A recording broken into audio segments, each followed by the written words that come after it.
নাবালিকাকে মিথ্যা প্রেমের ফাঁদে ফেলে পালিয়ে নিয়ে যাওয়ার পথে বিশালগড় চন্দ্রনগর এলাকায় বিশালগড় মহিলা থানার পুলিশের হাতে আটক নাবালক ও নাবালিকা।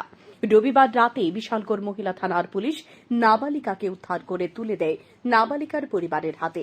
জানা যায়, বিশালগড় নোয়াপাড়ার এক নাবালিকাকে মিথ্যা প্রেমের ফাঁদে ফেলে ধ্বজনগর এলাকার এক নাবালক পালিয়ে নিয়ে যাওয়ার পথে রবিবার রাত 2টা নাগাদ চন্দ্রনগর এলাকায় এলাকাবাসী নাবালক ও নাবালিকাকে আটক করে খবর দেয় বিশালগড় মহিলা থানায়। পুলিশ খবর পেয়ে ঘটনাস্থলে ছুটে গিয়ে নাবালিকা ও নাবালককে উদ্ধার করে বিশালগড় মহিলা থানায় নিয়ে আসে। পরে পুলিশ নাবালিকাকে তার পরিবারের হাতে তুলে দেয়, পাশাপাশি নাবালককে তার পরিবারের হাতে তুলে দেয়। আমি এখানে মেলাতে ছিলাম, তো কয়েকজন পুরান আটকে আমার মানি ব্যাগ, মোবাইল আর ঘড়ি নিয়ে গেছে। কোন জায়গাতে?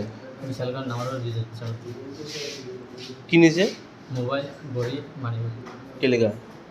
কোথায় না, আমি যাইতেছিলাম, ঘুরতে আসছিলাম মেলা থেকে লেগে গেছে আমার। আমি যাইতেছিলাম শিব রাস্তা দিয়া, তো আমার আটকেছে কয়েকজনে।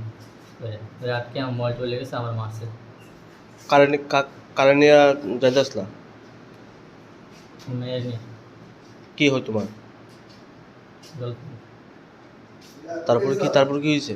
তারপর চন্দ্রনগর নিয়ে আটকেছে, আবার চন্দ্রনগরকে আটকেছে। মানে প্রথম কোন জায়গাতে আটকাইছে? প্রথম আটকেছে বিশালগড় নামার ব্রিজের সামনে। তারপর চন্দ্রনগর আটকে এসে কি করছে? মারছে তোমারে? না, মারছে কোন জায়গাতে? বিশালগড় নামার ব্রিজের সামনে আছে। হ্যাঁ, চন্দ্রনগর মারছে না, চন্দ্রনগর তারা আটকেছে। Bureau report, news daily Bharat.